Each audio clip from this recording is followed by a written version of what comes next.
how Burn started. But Liam Burn for me is the most improved player in Super League so far this season, from what I've seen compared to last year. And Ethan Havard being back for Wigan's important. I think that matches up okay against the pack that have been performing well at Wakefield. That gives me some confidence, along with the strike of Field, potentially the strike of French. I'm going to go Wigan by 8, but I think Wakefield will have a lot to say in this game too. Yeah, I mean, it would be lovely if Wakefield could beat Wigan, wouldn't it? No. No, it wouldn't be lovely at all. For them to carry on their win, beating other teams that begin with a W, and that sort of thing. And I'd really like to tip them, but I feel that Wigan might just have a bit too much. So, yeah, I think Wigan probably, maybe even by 2 scores in the end. Yeah, with Luluai back as well, he's played really well so far this year. And he's had a week off, which at his age is, the oldest player in Super League. Not going to do him any harm, is it? No. Maybe that'll be the difference. Okay, yeah. Some other games across the sport. We've talked about the Women's Challenge Cup quarterfinals already. The 1895 Cup has the knockout playoff game. That's Sheffield versus Whitehaven. That's Sunday at 2 p.m. Of course, that's at Featherstone. Why wouldn't it be anywhere else? Why else would you play any match? Yeah, exactly. Championship game of the week. Well, there's only one championship game. This is a rearranged game from earlier in the season. Bradford versus Barrow. And then League One. They've got the R-League game. Cornwall versus the Midlands Hurricanes. So the two new teams, although, it's just renamed Coventry Bears and recoloured Coventry Bears really for the Hurricanes, but that's on Sunday at 1 p.m, so everyone can watch that one on the R League. And then the game of the week though is Doncaster versus Swinton. That's Sunday at 3 p.m. That's two teams who've won early doors. They're two teams who are favourites to be going up.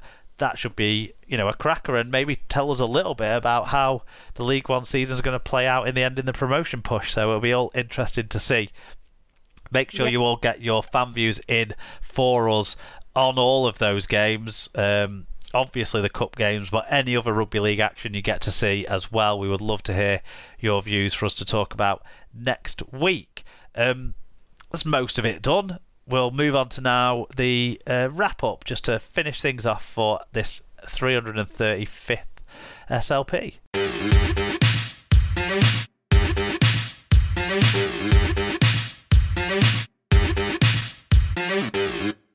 I feel like I've got way more sniffly as things have gone on, so I apologise for that. Not like passing anything on to me, at least.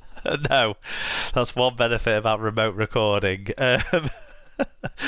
Right, the quiz this week that I've done for you, Sarah, because it was my turn this time, doesn't really have a theme other than it just relates to things that have happened in the last week, so it gives us a chance to talk about a couple of things.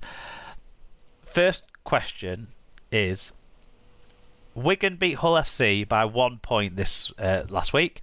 Can you guess, though, how many times Super League games between Wigan and Hull FC have been decided by 1 point? And that's a follow-on question, so half a point for each part. Which side has won more 1 point games in those Wigan versus Hull FC close encounters? Is this including last week's? Included last week, yes.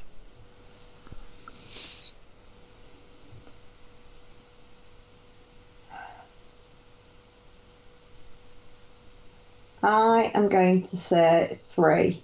It's 6. Really? Yeah, there's also been a couple of draws back in the day when we were allowed them. Draws, and there's been a couple of 2 point.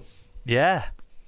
But then there's also been some absolute shellackings. So I was surprised it was as many as 6. Can you, do you know who's won more of them? Gut instinct would tell me to say Wigan. Yeah, it's 4-2 in favour of Wigan in those 6 matches. Two of those 6 games have involved 3 drop goals kicked in the game, so the winning teams ended up with a even score. Right, yeah. So one of those was actually the first 1 point game between the two sides. That was the week after the 2013 Challenge Cup when Hull came to Wigan and won 34-33 with Daniel Holsworth. Is that his name? Yeah. scoring 2 drop goals in that one. Also, those 6 games include the first Super League Golden Point game, you'll remember, from February 2019. Gareth Ellis came back out of retirement. Yeah, and of course it was Mark Snide who scored that winning drop goal in that one. Other ones were, do you remember the monsoon game at Hull FC when Zach Hardacre scored a drop goal after Wigan had hit the crossbar, like on the play before or something? Yeah. Oh no, we scored the try actually on that one. Yeah. Anyway, the try despite being offside. There was the next one where we hit where Zach Hardacre scored the 1-pointer, and then this week's one was another one. James Roby reached 500 games for St Helens in his one-club career, but can you guess the teams that he has A, played the most times against for Saints, B, scored the most points against for Saints, and C, won the most games against? Now, all 3 are different sides. So it's 3 different sides. So you got to pick one. So A, I'm going to say Wigan. Yes, he's played 53 games against Wigan. Just because of all the artificial extra games, you end up with your nearest and dearest. Yeah, and, playoff games and all of that as well. Yeah. So what was the other? Scored the most points again. Yes. Who do Saints have good records against?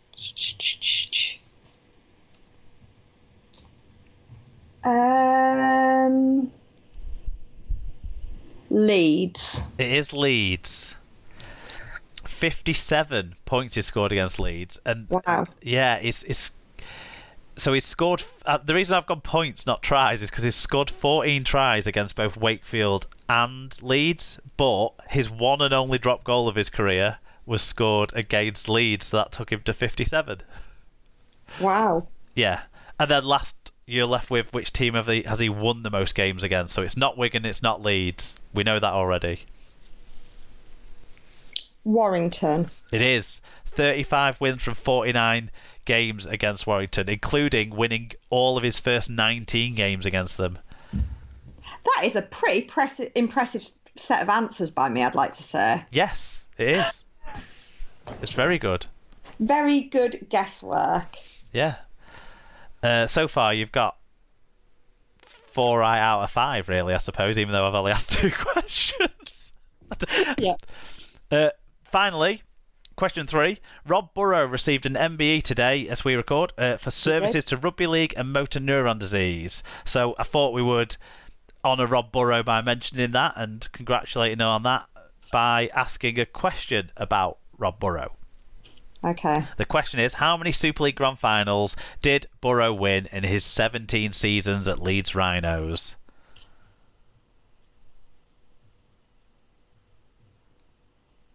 5. 8. There you go. That's remarkable, isn't it? That's nearly winning the title once every other year. Yeah. 2004, 2007, 2008, 2009, 2011, 2012, 2015, and of course his final ever match in 2017. He won the Harry Sunderland Trophy as well twice in those, 2007 and 2011. So, yeah. Thought we'd finish the quiz on the great man. The great little man. Yeah. I threw in an finally news topic this week because there was something of interest, Sarah. Yep. The Rugby Football League has joined 3 of its clubs, Wakefield, Warrington and London Broncos, in signing the Muslim Athletes Charter. The charter was designed to encourage participation by Muslim athletes in respective sports that sign up. It includes support on how to support those of faith in their involvement. Last month, the RFL ran workshops to help staff understand the challenges faced by players and staff who must fast during the period of Ramadan, and special gift packs were created to offer nutritional advice. Interesting. The part that stood out to me was that last part, and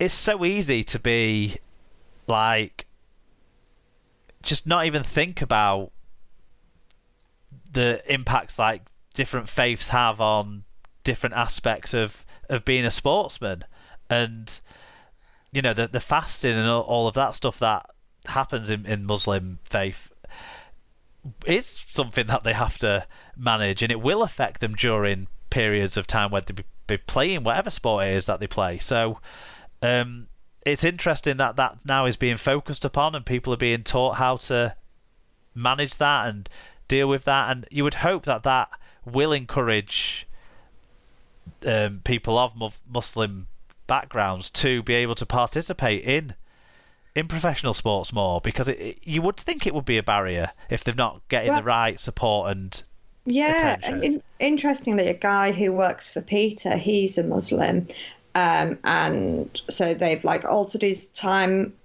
hours slightly so that he can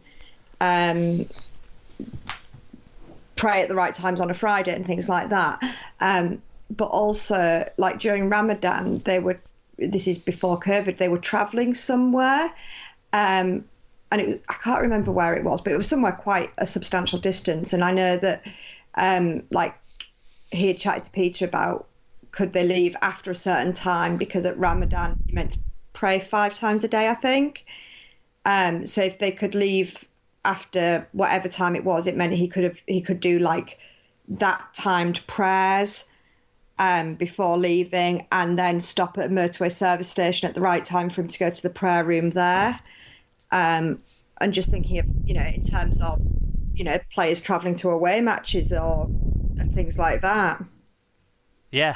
Even. Yeah, like, I'm an atheist who grew up a Catholic, so it's not something that would ever occur to me. And we've seen players who are like different faiths in Australia who don't want to play on certain days of the week as well, and things like that.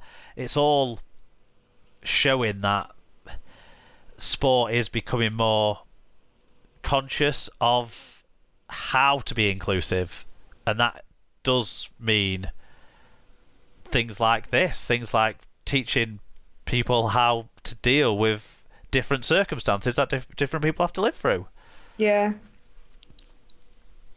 I thought it was an interesting story. Any recommendations from you this week, Scoots, or anything else to tell us about? So I will recommend a cafe. I'll probably get told off by my father for recommending it, because it's one he likes to frequent, so don't all go there. It's actually a vegan and vegetarian cafe in Hull, and it's called the Zoo Cafe, and it's just tucked away behind Newland Avenue, but it's really nice. I ended up going there today and having creamy garlic mushroom on toast, which was really, really nice. It's a bit quirky. It's a bit, just a bit alternative, but really good food and really huge portions as well. Good stuff. Alan might be interested in that next time he's out in your neck of the woods then, eh? Yeah. Sounds like. You also, I think, need to give us an update on someone's refereeing career. So how's Joshua getting on with the whistle? Yeah, so, and the flags now, actually. Well, yeah, so last night was the final, like, accreditation type thing, I guess you'd call it, where he had to have a practical assessment. And, yeah, he was taught what to do with the flags, although it's completely irrelevant as they don't get touch judges for years to come. But he enjoyed waving his flags. And he's doing really well. He's refereed 4 matches, I think, now. He has a senior referee with him at all matches, just for a bit of backup. Just to check that he's doing it right, basically. So he's done 2 under-11s and 2 under-12s matches. I can report that all of the under-12s are bigger than him, and most of the under-11s are bigger than him as well. And most of the under-9s and under-8s. Exactly. Yeah, you can just keep going down, really. He's really, really enjoying it. He's actually this weekend chosen to referee rather than play, because his match is the same time as, nearly every match that's kicking off this weekend is at the same time, and he's decided he'd like to referee. So, that's fantastic. Enjoying it. And He's not. you were telling me that he had